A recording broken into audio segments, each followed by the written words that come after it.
Hello, I'm the Nostalgia Critic guy. Remember it so you don't have to.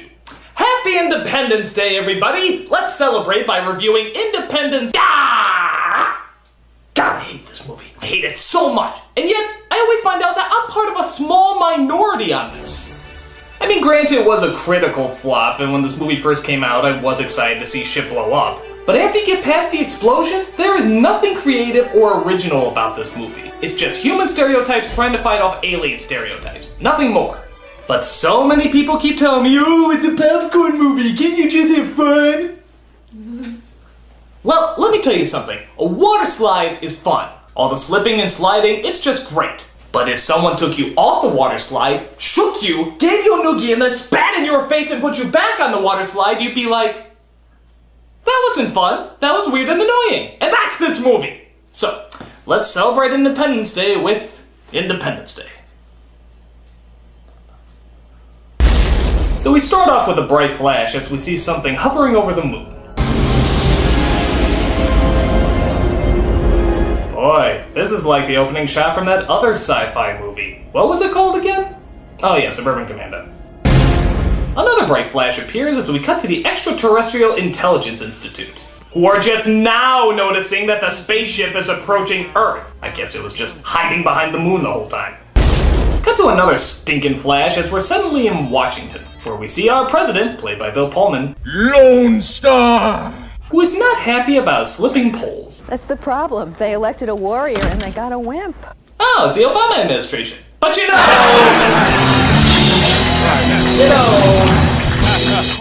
Yes. Could you say that again? Cut to a goddamn it, will you knock it off with those bright flashes? Your movie isn't a fucking magic show! Watch everybody as I magically switch locations! Ooh, look at me, a different location, ooh! Here we see two people playing chess, and...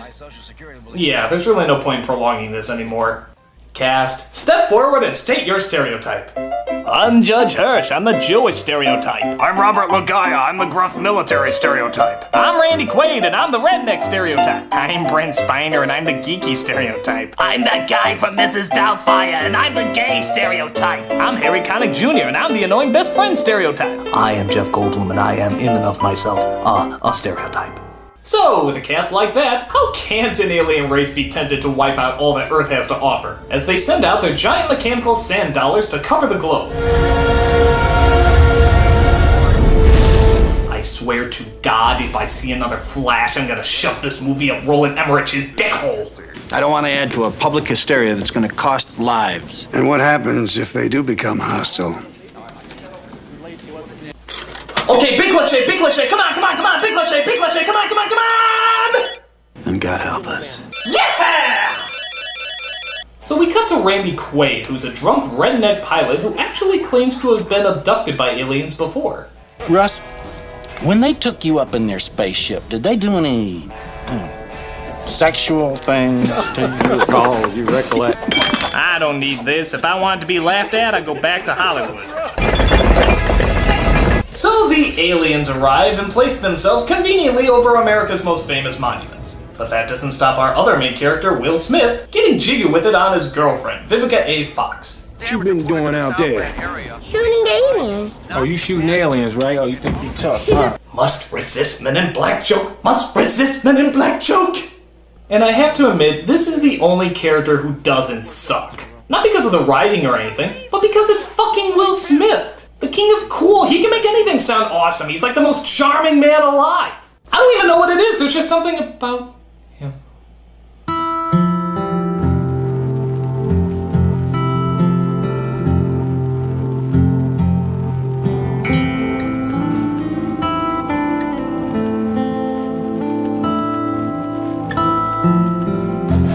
Boobs! You like boobs! But seriously, he can make anything sound good. Look at this very basic scene and listen to how he makes it so cool. Come on now, you can't go. You got to call them back. I'm not gonna do this with you, Jasmine. But you said you was on leave for the 4th. Look, why are you acting like this? Why? That's why. What's wrong with her? She's crazy. He's gorgeous. I really don't think they flew 90 billion light years to come down here and start a fight. Look at this bit. The line is, "You're not as charming as you think you are," and Will Smith just says, "Yes, I am." What a terrible line! Who the hell would write that? But when you listen to him say it... But you are not as charming as you think you are, sir. Yes, I am.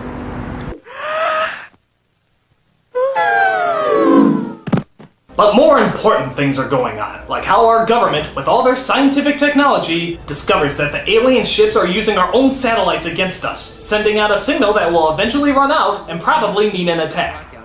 Oh wait, no, sorry, this was figured out by one cable repairman whose job is to make sure that your HBO is coming in clear. FBI, TV maintenance, they're both very similar. It's like in chess. First you strategically position your pieces, then when the timing's right, you strike. They're positioning themselves all over the world. Approximately 6 hours. The signal's going to disappear and the countdown's going to be over. And then what? Checkmate.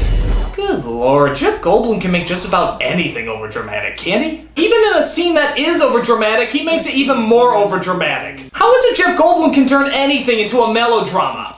Yes, I would like to return this taco to you because there was no sauce on it, and as we all know, when there is no sauce on the taco, you will realize that it is not spicy, and if it is not spicy, well then you all know what that means. Checkmate. Oh my God! Oh my God, I gotta call my brother. I better call my housekeeper. I gotta call my lawyer. Forget my lawyer. I gotta call Disney and let them know I won't be able to do Mulan 5. So Jeff Goldblum and his father head to the White House to try and warn them. Yeah, so tell me something. Are you so smart? How come you spend 8 years in MIT to become a cable repairman? Dad, All I'm saying is they got people who handle these things, David. Look at these people. Look, vultures. They take and then they go. They're going faster than we are. Look at this, we're in the fast lane. I can't go faster, they're cutting me off here. No one's cutting you off. We're gonna get a ticket. They're getting in front of me, I can't go any faster. I can outchew you, I can outchew you, I can outchew you, I can outchew you, I can outchew you, no, I can outchew you! So Randy Quaid tries his best to get his family away from the aliens. We got his son, who's ashamed of his father, his daughter, who's a complete slut, and the third one, who's... the third one! But enough of that. We see Will Smith and his friend Harry Connick Jr. as it seems Will has been turned down again to join NASA. Man, you know I really like Jasmine. You know that, right? Man, you're never gonna get to fly the space shuttle if you marry a stripper. That's right, his fiance's a stripper, and because of that, I guess NASA doesn't think he'll be mentally sound. You know, because the space program has produced some real examples of mental health in the past few years, haven't they? So Goldblum and his father finally get to the White House. Ugh, goddamn Tea Partiers. But it's okay, they have a way inside. How? Well, it turns out Goldblum happens to have an ex-wife who works for the White House. Isn't that a happy little coincidence? I would never believe in my lifetime that I would be at the White House. Look at this. If I knew I was going to meet the president, I would have worn a tie. I mean, look at me. I look like a schlemiel. Schlemiel! Goyim bar mitzvah! Did I mention I'm Jewish? So he convinces the president that they have less than a half hour until Boomsville. So they get the president out as one helicopter tries to make contact with the ship. Welcome wagon has commenced.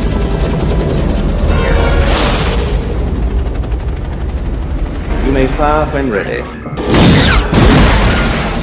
Meanwhile, the president's wife, who's in another location, is told to evacuate as well. And our prayers go out to the wives and children of those brave pilots. Indeed, God help us all. Really? The newscaster just said, God help us all? Isn't that the equivalent of saying, a hurricane was spotted on the eastern coast. Panic! Panic! Panic! We're all gonna die! So the ships finally start to open up as Goldblum sees the clock has ticked its last seconds.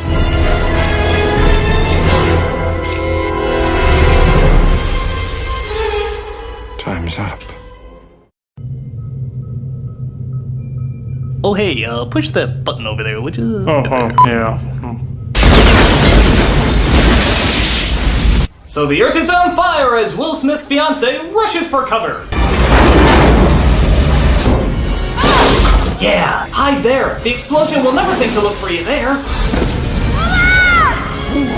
Yes! What about Puma? Dude, lady, you have a kid with you. Fuck the dog and just close the damn door. Luckily, the explosion's too polite to enter through an open door, so I guess they'll be safe after all. So July 3rd hits as we look over the aftermath the aliens have left behind. You maniac! You blew it up! That's the advantage of being a fighter pilot. In the Gulf War, we knew what we had to do. Aw, hey, look on the bright side. Could have been an oil spill. So Vivica and her kid are shocked to find that duck and cover shit really works, as they grab a truck and start looking for survivors. Yeah, but did Boomer make it okay? Boomer will live. Meanwhile, Will Smith and the rest of the fighter pilots head up to kick some alien ass. Bring that bad boy on, Cap. You lose? Yes, sir. Got your victory dance? Well, I got it right here. Yeah. Oh wow, you are so dead. As the good Reverend would say, why we're on this particular mission, we'll never know. But I do know here today that the Black Knights will emerge victorious once again. Amen, man. Amen, Reverend. Hey, you know what else I love? Living. I love living. I hope to do a lot of living while I'm still alive. I'm just so lively. Wouldn't it be a great tragic irony if I was to not be living? Wouldn't that be the most dramatic contrast that only a B movie that somehow got a bajillion-dollar budget would put together? God, I love being alive. Alive! Lock and load. But unfortunately, the ship has some sort of refreshing mint shield as the alien pilots come out to kill the fighters. I got you covered, Big Daddy. Damn, they got shields too. Let's get low, let's get fast. I got you, Big Daddy, let's get them. Do a barrel roll. Oh, and here's a big shocker. Are you ready for this? This is like a big shocker. Holy smokes, you're not gonna believe this. I mean, it's just incredible. I mean, are you ready? Are you ready? Sit down. It's really incredible. Are you ready? The best friend dies! Jimmy! Oh my god! They killed Jimmy! You bastards! So one of the alien pilots chases Will Smith through the desert, where they perform some stunts that, quite frankly, would be too silly for the hotshot movies to pull off. Oh, low bridge! Whoa. See if you can fly that thing undercover.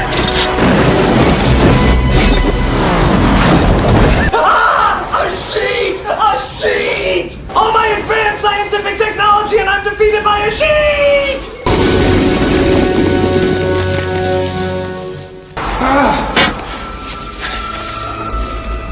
All of your base are belong to us. Ow. Welcome to Earth. That's what I call a close encounter.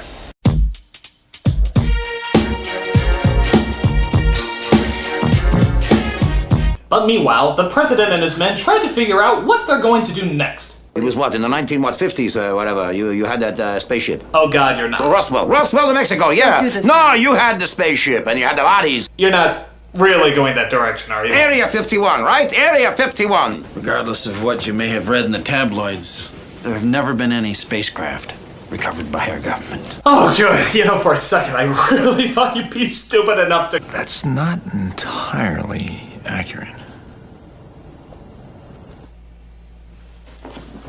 You know, I'll believe it when I see... No, I don't believe it! You're actually saying that Area 51 really was an alien and that you never brought it to anyone's attention while the ships were landing? Stand back! He's gonna go for it! He's gonna go for it! He's gonna go for it! He's gonna go for it! Oh! He jumped the shark! So we see Brent Spiner, also known as Data from Star Trek, as the head scientist. Since these guys started showing up, all the little gizmos inside turned on. Actually, I'm confused. Which of these two characters wasn't human again? Oh well, who cares? We have more implausible meetups to combine! Now let's see, what should we do here? I know, let's say Vivica A. Fox coincidentally runs into the First Lady. And Will Smith coincidentally runs into Randy Quaid, who coincidentally runs into the secret base, which coincidentally has the president in it. Well, that's all fine and good, but... Did Boomer make it out okay? Boomer will live. So they decide to perform an operation on the alien to see what's inside. Hey, here's a crazy idea. Why don't you have some security around? I mean, you know these aliens want to kill you. Say something went wrong. I mean, What if for some crazy reason you didn't give him anesthetic, he wakes up, emits an ear-piercing sound, knocks out all the power, kills the doctors, and uses the body of one of them to communicate with other people? I mean, I'm just saying. So the alien tries to do some mind zapper thing with the president as the security finally takes the alien out. Meanwhile, Will Smith decides that he wants to steal a helicopter to look for his fiancée. What the hell are you doing? Get out of there! Look, I got something I gotta handle. I'm just borrowing it. No, you're not, sir. Do you really want to shoot me? Damn that Will Smith charm. Next time, I gotta try that. Just go up to a military helicopter and be like, hey, I need this. There's something I gotta do. I mean, I never thought just to ask is practically foolproof. And, wouldn't you know it, in the middle of the night, without any signals, without any clue of her location, he just happens to stumble across her. You're late. You know I like to make an entrance. This moment brought to you by the laws of improbability. So they reunite the president with his wife, but unfortunately she's bleeding internally and can't be fixed. Have Dr. O'Haver check on her. Geesh, I felt like we barely knew her. That's because we did barely know her. Maybe if we didn't have 13 other characters in this movie, we would feel bad that this person dies. Is Mommy sleeping now? Yeah. Mommy's sleeping.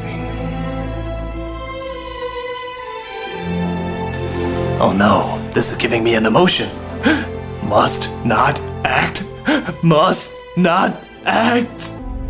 Oh good, I made it to the next credit. But the president isn't the only one having problems. A drunken Jeff Goldblum screams in anger and seeks the aid of his father. Everyone loses faith at some point in their life. Look at myself. I haven't spoken to God since your mother died. Mother's dead? You still have your health. But Goldblum suddenly gets an idea to give the alien mothership a virus. Because now this TV repairman can not only find signals that the government's top men can't find, but apparently can also hack alien technology while only being aware of it for one day. My God, Jeff Goldblum. Is there anything you can't do? No. But still, they need a pilot to fly that alien ship. Who are they gonna get? I've seen these things in action, and I'm well aware of their maneuvering capabilities. With your permission, General, I'd like the opportunity to try. Yes, let that man fly that ship. What's that? His fiancee's a stripper? Bring him back, we can't allow that, no. So Smith and his fiancée finally get married right before they head up to infect the mothership. An alien race that wipes out Earth but is killed by our viruses? Who ever heard of such a thing? Jerk off! So as they head off into space, our president gets ready to make the biggest speech for the trailer. The 4th of July will no longer be known as an American holiday, but as the day when the world declared in one voice, we will not go quietly into the night. Today, we celebrate our Independence Day. Boy, thank God this all went down at Independence Day. I mean, can you imagine what would happen if this took place on a lesser holiday? Today, on Talk Like a Pirate Day, we celebrate our right to talk like pirates, and we will show them. Come on, be authentic. We will show them scurvy dogs whose butts. Who's there with me? Say arg! Arg! And just when you think this movie couldn't get any more silly cliches, Mr. President, I'd sure like to know what you're doing. I'm a combat pilot, Will. I belong in the air. That's right. The president of the free world is flying up in the air with the other fighter pilots. Wow! It jumped the shark so high it's nearly in orbit! Yeah, sure. Let him fly with the other fighter pilot. I mean, it's just the president. It's not like he'll be needed for anything else. It's not like there's any choice decisions that a democracy chose him to make. Just let him have his fun. Oh well, fuck it. Will Smith and Jeff Goldblum fly into the mothership to implant the virus. Now this raises another question. An alien ship from the 1950s isn't gonna cause any suspicion from the other aliens? Over 40 years of technological advancements must have happened over that time, and they just blend in like one of the other ships? Does one of the main aliens just think he knows who the alien is in there? Stephanie? Stephanie, is that you? Oh my god, I haven't seen you or your ship since the 1950s! Tell me, how's your Aunt Flo? That is the reason why you said you'd be away for a while, right? Stephanie? We have visual. Do not engage until we've confirmed. So the fighter pilots, led by the president trying to seal his next campaign poster, fire their missiles at the ship, who should have their shields down by now.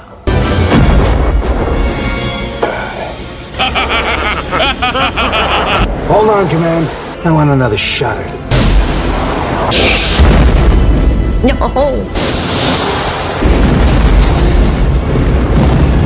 Eat laser Tic Tacs! Evasive maneuvers. Stephanie? Well, why aren't you talking to me? Is it because I slept with your 8 million sisters? Look, they came on to me, okay? Oh, wait a minute. It's because you want me to see your pretty face, isn't it? Let me just open up the window here so I can see your eyes. One more. Stephanie, were you always invisible? Eagle 1, Fox 2.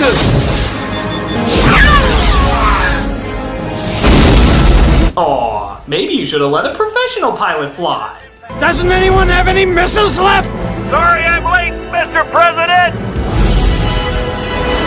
Pilot, you armed? Armed and ready, sir. Who is that guy? Put him on speaker. Who is that brave lone American that we all underestimate? It's me, Russell Case, sir. But his missile gets jammed as he decides to do the noble thing and sacrifice his life for the world. I'm back! Really? So, all this advanced scientific weaponry and the answer was the equivalent of a cartoon character putting his finger in a gun? I guess cartoon logic saves the day. Get out of the wire to every squadron around the world.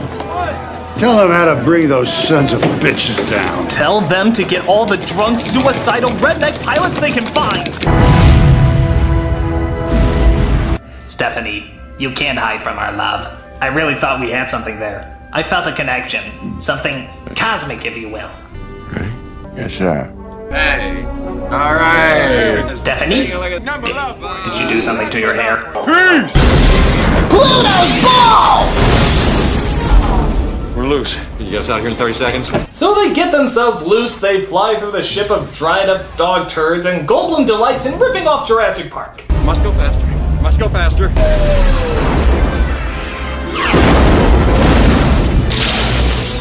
Hey, you know what? I'm beginning to think that wasn't Stephanie. So while the other ships are taken down, Goldblum and Smith get home safe, and the president is declared a hero.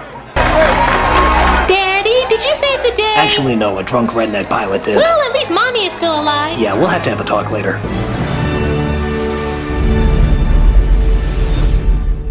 So they all live happily ever after. But what about Boomer? Boomer will live. What a piece of shit. I mean, granted, I did kind of like it as a kid, but as an adult, it's just too corny and too cliched. The characters are unbelievable cutouts, the story has about a bajillion plot holes, and no, I don't need anything else. That's enough to hate this movie. I will say this though, the explosions are cool, the spaceships are cool, and Will Smith is cool. Is it one of the worst films I've ever reviewed? No, but it's still bad. It's really, really bad. And let's face it, ever since the director's been trying to make the same movie over and over and over. And seeing how it's already rumored that there's gonna be an Independence Day 2, I have just one question for you. Whose side are you gonna be on? The humans or the aliens? Nanu! I'm a Nostalgia Critic, I remember it, so you don't have to!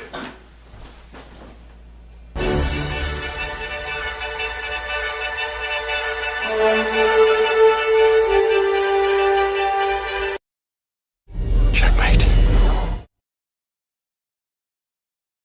We'll be right back to the show on Disney Channel. You're never alone. You're always welcome at my place. Home is where the Little day. Incredible. Cute. Fun. Fabulous. Kapowie. Kapowie? Better put some ointment on that. heart is. Come here, family. Watch the Disney Channel marathon of I may never close my eyes again. Tilly, you have to blink. Big City Greens. Let's seize the day, family. Bye, golly, I'd love to. Sunday, starting at 12 on Disney Channel. Now, if you'll excuse me, I'm off to get camera ready, which is fancy talk for getting purty. What we value most should be held in our hands. A trust that fuels us to know exactly where we stand. When the care we give back shows up in everything we do, then we become the good we can't afford to lose. There's power in our purpose to reach higher than before. What we value most shouldn't cost more. Now, let's get back to the show on Disney Channel.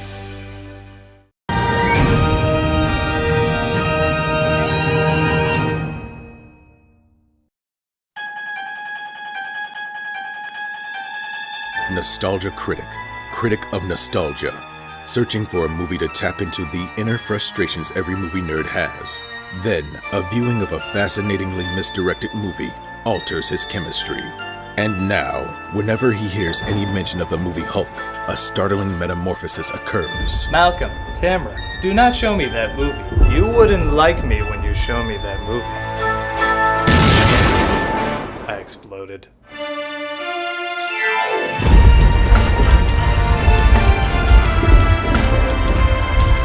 The critic is wanted for property damage he didn't commit. Well, okay, he did, but it was just of a movie, and that movie sucked. The critic's patience is believed to be dead, and he must let the world believe it is dead, until he can find a way to control the whiny bitch fits that dwells within him.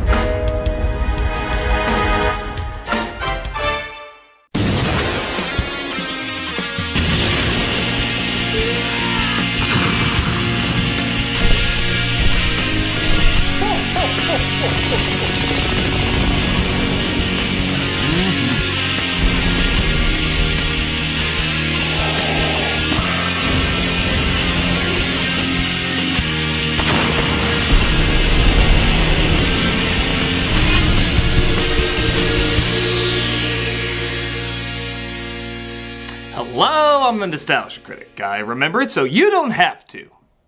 You know, this should be the easiest guy to make interesting. The Incredible Hulk is a classic Jekyll and Hyde story about scientist Bruce Banner whose experiment goes wrong and turns into a giant green monster whenever he gets angry. It has both the psychological and physical elements that usually make for great classic storytelling. Yet his cinematic ventures have been so underwhelming that despite him being many people's favorite parts in other movies, no solo movies are planned in the near future. And that all started with the simply known as Hulk.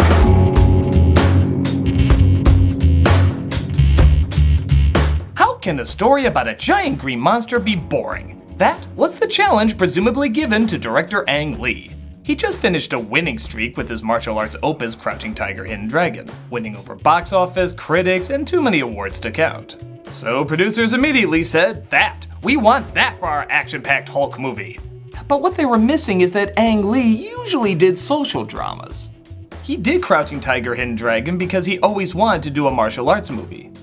One martial arts movie. He brushed up for years on martial arts flicks so he could figure out how to do it right. With Hulk, very clearly he was a director for hire, and saw this more as a means to experiment rather than bring a lifelong dream to life. And much like Bruce Banner, this experiment would haunt him for the rest of his days. He certainly recovered and returned back to his comfort zone, but the mark this movie left on comic fans is probably the most uniquely bad since this. This is why Superman works alone. But while that was bright and colorful and at least made little kids happy, this would only make that kid who stands in the corner saying, I'm bad, I'm bad, I'm bad, happy. Because he's gonna set someone on fire. So, why is this the most intriguing and yet somehow also most boring of missteps? Well, let's make everybody angry with Hulk. Whoa, tone down those expectations there. This is not the movie you're going to get. No, let's instead do those early 2000s credits of blurry close-ups mixed with sped up and slowed down editing. I've always wanted to see an intro with my glasses off and a monkey playing with the remote. Okay, Coco, push play. No, now you're fast forwarding. No, now you're slowing it down. No, now you have it on extreme zoom. No, pull it back to normal. This is the best way to watch this movie. Oh, if you think this style is only done in the credits, your senses are in for a bludgeoning. Because there's gimmicky editing techniques throughout the entire film. And I mean the entire film. Just look at this flashback of Bruce Banner's father. I'm gonna have a baby.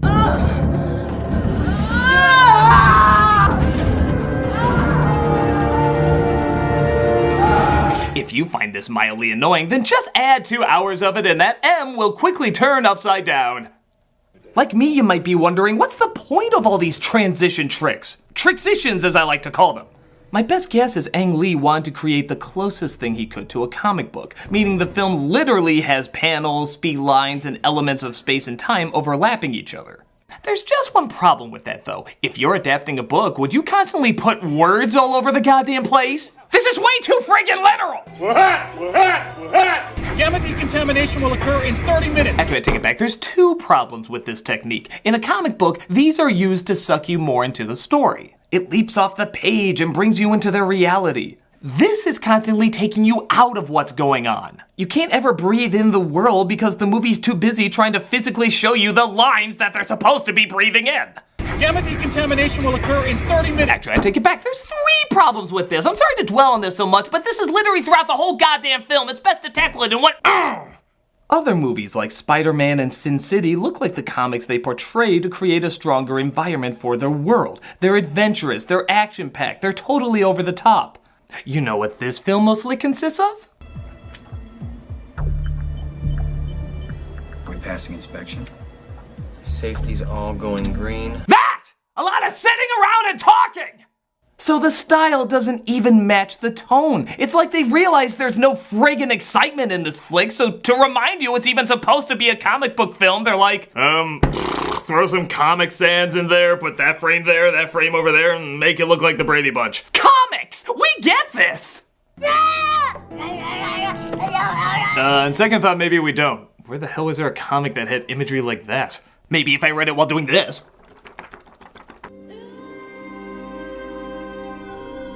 Also, I don't think trees are a big focus of comics. We're really putting the camera on this? We're this bored this early? Unless this is Treebeard's porn stash, why are you shooting that? So something tragic happens in Bruce's past that he's repressed, and with his dad taking his mother screaming into the back, you can probably guess what it is. Oh, I mean, I'm gonna spend the whole entire film wondering what that— he kills his mom! Come on! It even cuts immediately to a foster home when he's a teen. You think we couldn't figure this out? Though, to their credit, maybe his stepmom's disinterest is supposed to distract us from connecting the dots. There's something inside you. So special. Some kind of greatness, I'm sure. Someday you're gonna share it with the whole world. Okay, cut. That was good, but let's try something a little different here this time. Let's try trying. Though don't worry, stepmother, the award for least amount of effort clearly goes to Jennifer Connelly. I get the feeling every day she showed up to the set and the crew was like, okay, Connelly, are we gonna act today or not act today? There was some sort of explosion. They wouldn't let us into the building. I was worried about you. Not act today. Okay, it's a not acting day, everybody. We just wanted to know how to shoot it to make you look invested. Hell, I think the most gripping performances in the movie probably come from these 2. Security ought to be beefed up a lot more in a place like this. I really believed he wanted tighter security. And I really believed that Lou Ferrigno was, looking at him. Okay, I didn't even believe that, but he looked like this for years. He gets a pass. By the way, -2 points for even your credits not being consistent. When even your font doesn't know what it wants to be, you're kind of in trouble. Bruce, big day. Just sleep? We find out that Bruce, played by Eric Bana, is working on ways to expose gamma rays to electro-energy gigawatts capacitor. Sciencey shit where somehow superpowers are the wrong answer. They try their experiment on a frog and discover the results are a little too explosive. Somebody call Miss Piggy, there's been an accident. You want to go to the review board on Monday and tell them we've developed a brand new method for exploding frogs?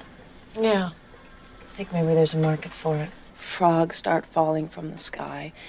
Who do they come to? Oh, ha ha ha ha ha! No, really, suck it in while you can. That is the only joke in the entire movie. Oh, excuse me, there's a bookmark of a man reading Fighting for Space. Okay, if you're really gonna draw this much attention to your transitions, I'm gonna draw even more attention to it by putting in the goofy sound effects they deserve. Betty. This dick-face McSneer smirk is Glenn. He's... do exactly what you think he's gonna do. Try and steal Banner's girlfriend, get in the way of his experiment, and waste a lot of time trying to explain every boring reason why. So, how's business? What do you want? Your little molecular machines have some incredible implications. How'd you like to come work for Atheon? Get paid 10 times as much as you are now. The Hulk! People calmly discussing things, staring at each other in silence, but... look! Green walls! It's kind of like the Hulk is there, symbolically! Oh, you just don't get it. You don't understand the layers of subtlety and conversation that need to be had with... the Hulk! Ooh, look, it's the film's first big surprise. They got a new janitor. Hey, what happened to Benny? Is he not working the night shift anymore? I'm the new guy. That's exciting. Good to meet you. Same. Ah, the classic mop transition I see so often in comics. Man, it's a good thing nobody takes a shit in this movie. So Bruce sits around staring at old pictures of Connolly as his girlfriend. Oh, come on! Even the Kodak film has to run through the pretentious filter? I'm just waiting for the prisoner of Azkaban to knock him out with a bottle of butterbeer. This results in a flashback of when Bruce and her were still dating. Tell me about your dream. It starts with a memory from when I was maybe 2 years old. I was living out at Desert Base with my father. Suddenly I'm alone.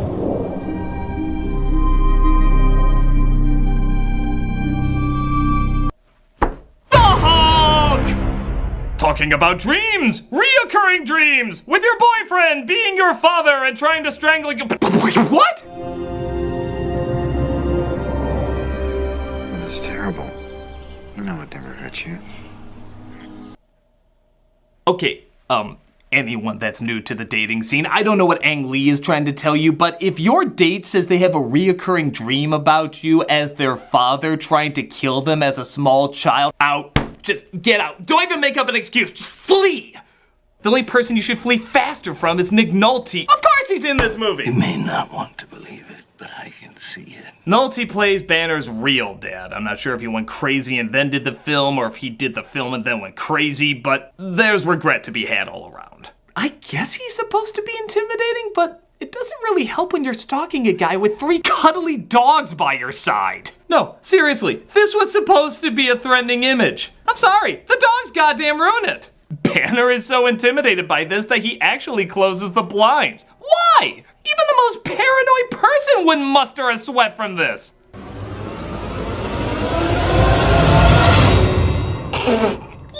is that? What is that? Hey, buddy, Best in Show is down the street. I mean, what are you gonna break out the baton and have them bark ode to joy? Oh, thank God they're gone. I thought I was gonna die of laughter. Oh, they really need to be in a Hulk movie. Bruce walks in to find Smooth Suit who wants to weaponize his ability to blow up frogs. About Glenn, There's nothing to talk about.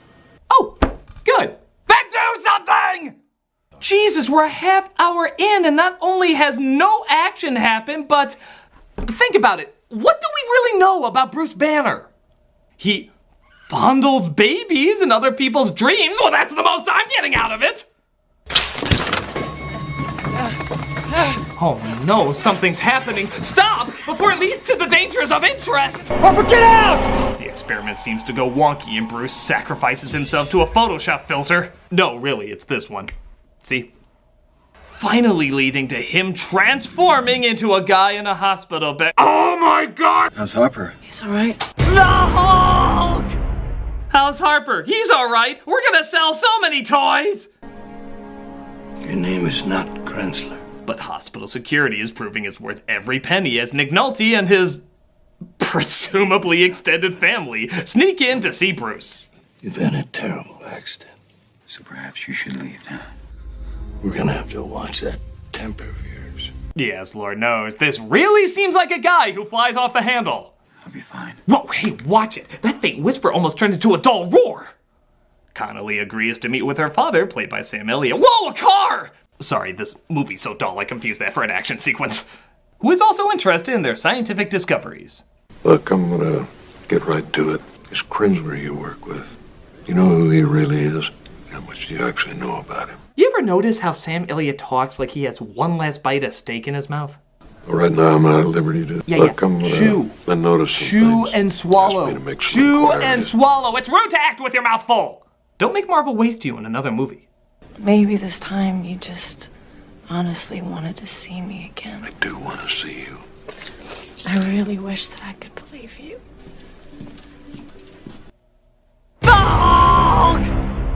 The teaser that literally looked like this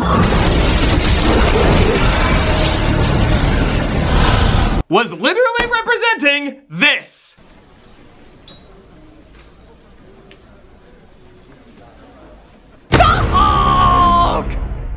The funny thing is, we're about 45 minutes in. Well, okay, I guess they're doing the Jaws effect and trying to build up the green guy's appearance. But here's the thing, when he does finally change, it happens right the hell out of nowhere. Yeah, he's just sitting at his computer doing work and suddenly he's like, shit damn it, I want the Hulk! There's only so long we can pretend we know what we're talking about. Deliver the green M&M on Shrekoids! Yeah, that's great, that's great. We waited 45 minutes to see this damn thing. Please focus on the beaker. That is clearly what we want to look at. You know when Jaws did show up, they didn't focus on the life preserver. Okay, he's here. Christ, we finally got him. At friggin' long last, here is the Hulk. Get him the hell out of here. We gotta change him back as fast as possible for more boring conversations. Were you at the lab? There was that man. Who? That new janitor. The one with the dogs. Christ, I can't take this anymore. I need a break. Here's some people that know how to sell something fun better than this goddamn movie.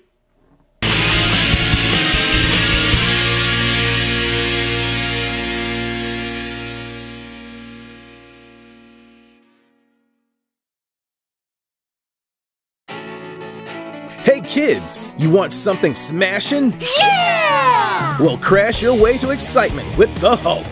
Now that you have everyone's favorite crushing machine, what are you gonna do with him? I'm gonna think about the repressed memories that might be hiding in my psyche. Okay. Hey little girl, what are you going to do with him? I'm gonna use him as justification to finally confront my domineering father. Melody, that's so brave of you. Thank you, Cliff. Well, doesn't anyone want to use him for smashing and stopping the forces of evil? Shh! Can't you see he's distraught? I can't believe we're losing the grant money. It's okay, Cliff. We'll think of something. Will we?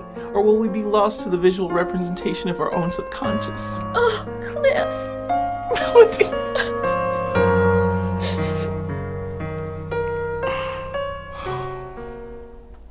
The Hulk. It's as much fun as it looks. We're done with childish things.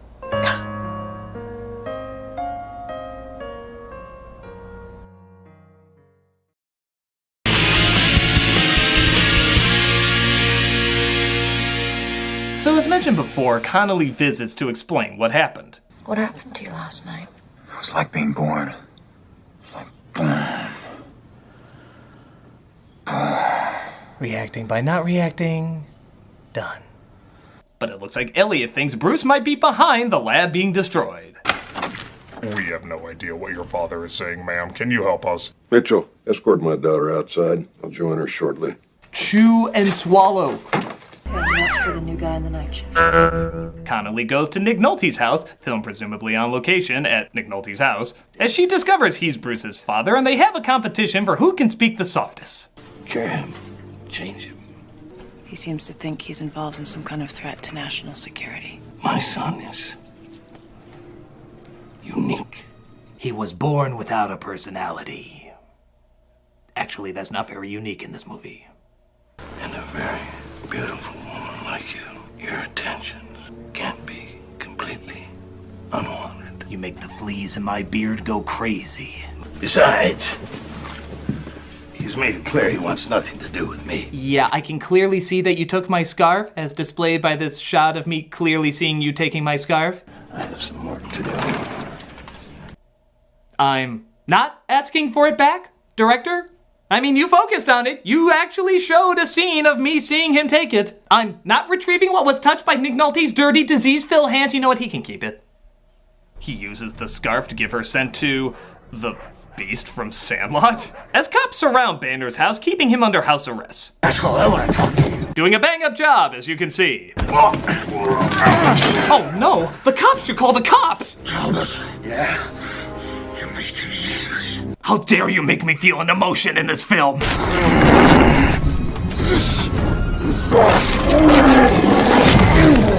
Mr. Giant, I swear I ate all my vegetables. He makes his way to Connolly's house, whose reaction is exactly how it is in the rest of the film.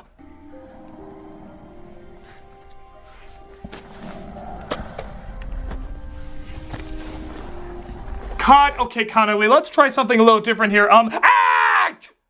God above! I would have gone through at least the majority of the Three Stooges reactions at this point. A tarantula! Oh, but for some reason you thought that didn't deserve a big reaction? How about this? Zoom, motherfucker. Oh my god, are you serious? That's not the final thing, is it? Oh, sorry. Zoom, motherfucker. What is this? Guys, come on, no. Yep, this is the first action sequence in the movie, 1 hour in, and he's fighting mutant pound puppies. Isn't this always what you wanted? When you saw the Incredible Hulk on TV and cartoons and in the comics, weren't you always wishing for the big screen adaptation where he fought the zombie cast of Lady and the Tramp? You just know Stan Lee was watching the dailies of this and was like, Aang, I know you directed Crouching Tiger, Hidden Dragon. Is there any chance you can actually put in a Crouching Tiger or Hidden Dragon? I'm just saying, I created Stripperella, and even I'm finding this pretty dumb. So the Hulk defeats the mutant poodle, something I didn't think I'd say while watching this, and changes back because, by God, we haven't seen enough of him as a normal guy yet, have we? What were those animals? Well, I believe the scientific term is ridiculous. But Elliot tranquilizes him and takes him to his base where he keeps him outcoated, much to his daughter's dismay. He saved my life. Yeah, from a mutant French poodle. I'm indebted to him for that. You know, Sam, you almost made that stupid line work, but you didn't. You still had to say the words mutant French poodle, but it was a good try. Nolte experiments on himself, trying to continue Bruce's work, allowing him to physically adapt to his surroundings. This, in all honesty, leads to maybe the only cool scene in the movie.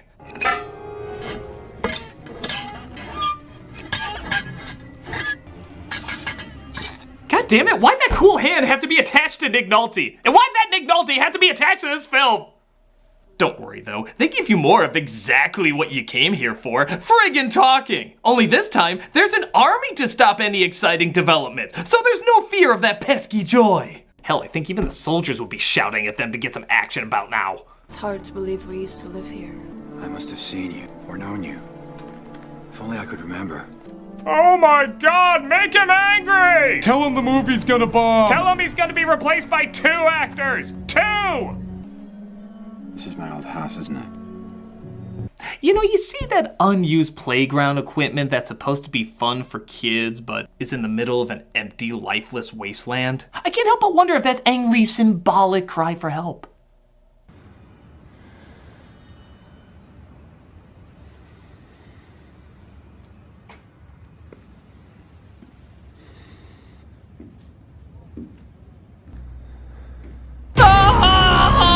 Just have a good nap.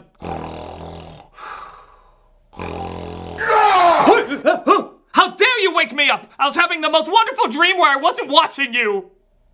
So Glenn takes over the operation so he can weaponize the Hulk's DNA. But while studying him, Bruce dives deep into his repressed memories and figures out the painful truth, in that it was so painful how much we already knew the truth. Bruce's dad killed his mom. You cannot imagine the unbearable finality of it. Yeah, here's another big surprise. I think that's Wonder Woman. He, of course, turns into the human Battletoad and he tries busting his way out. But they have foam to stop him. Because if it makes bath time fun, surely it can make the Hulk fun. Okay, I think this scene only exists just to make a caption contest. Like, name this movie and give only wrong answers. Or explain how this is somehow the way we first met. Or this is what we spent $137 million on, guys. We cray-cray!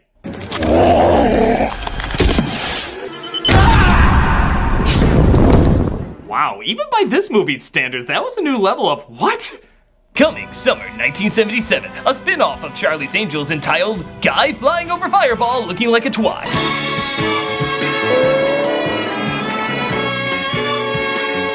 Elliot does the sensible thing of releasing him onto the world. Oh yeah! And the military tries to take him down in the desert. To hell with this interpretive dance bullshit, I gotta smash something! Okay, I know the Hulk is supposed to be able to jump far, but the way they do it, he looks like an unrendered Mario character.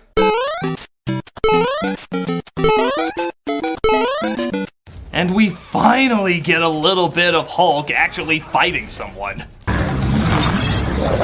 Oh my god, that was amazing! I am still falling!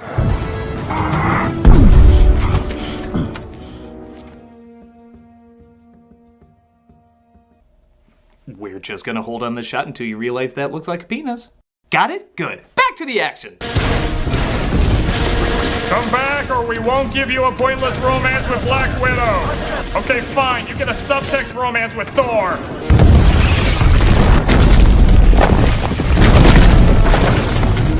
But he makes his way to San Francisco, presumably to stop more seasons of Fuller House. We then interrupt this thrilling action sequence to give you shaving. Was every scene based on a bet?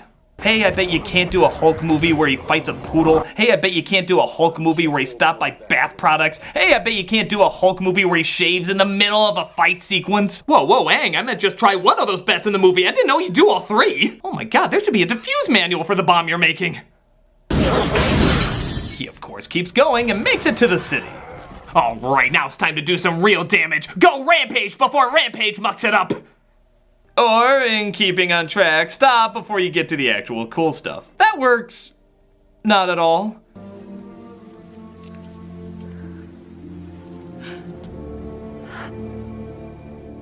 Blow him to hell. So Nolte is brought to his son, which obviously means the movie should focus on the conflict between Nolte and Elliot. Maybe they had a competition for who could be understood the least.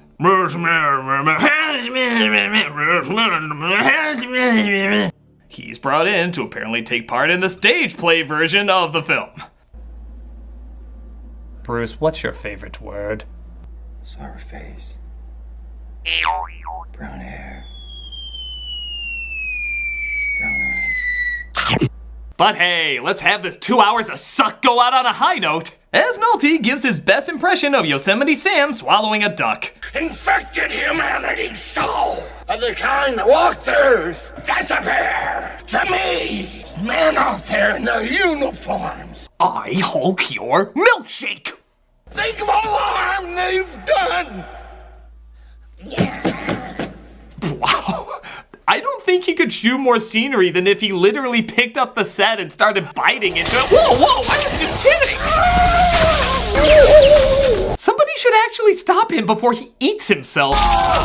He absorbs the electricity, making him super powerful, and I'm just gonna take a wild guess and say Connolly stares blankly at this. I never thought I'd say this, but can we have this performance back? Someone has been in my room again. I hate that. I hate it! I can't promise it won't lead to this, but at least it's an attempt.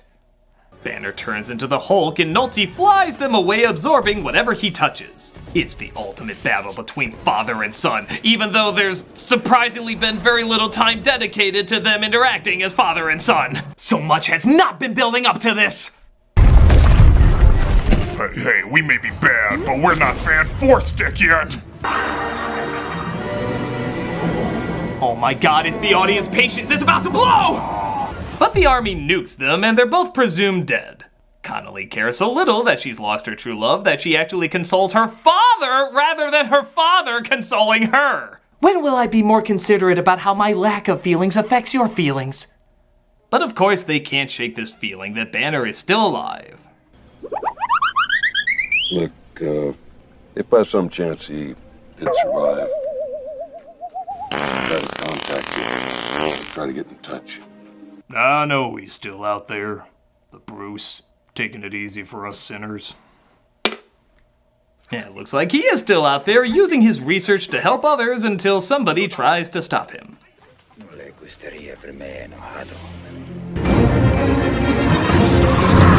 And roll those exciting looking credits that in no way reflect the joyless mess that we just witnessed. The Hulk! This movie's terrible! It's the perfect definition of misguided.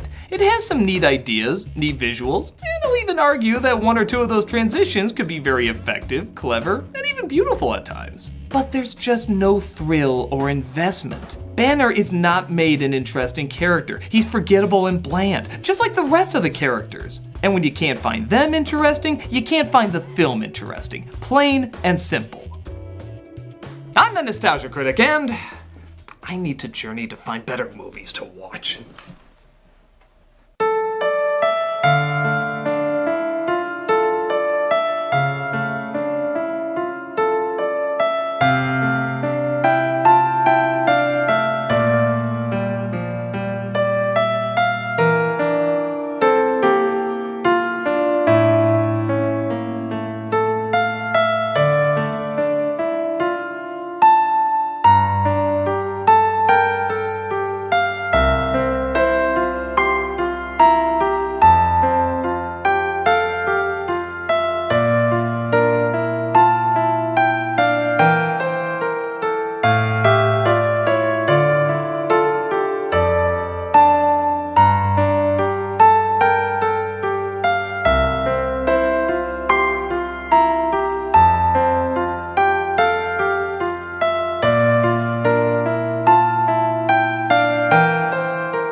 You saved my life. Yeah, from a mutant French poodle.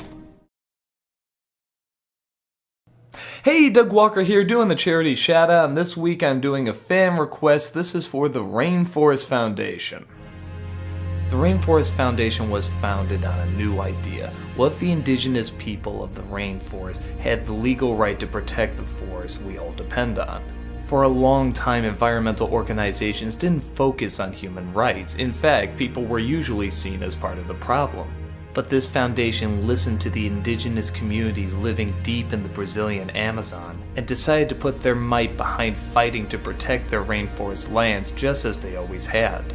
Today, we know that rainforests protected by indigenous communities have the lower rates of deforestation than any other forest in the world, including national parks, national preserves, government land, and private sanctuaries. So yes, rainforests can also be the homes to many, many people, and we want to keep it that way. If you look at their site and their YouTube channel, you can see all the people who benefit from the wonders of these incredible forests. You can see how they live, how they thrive, and how they want to continue to do so.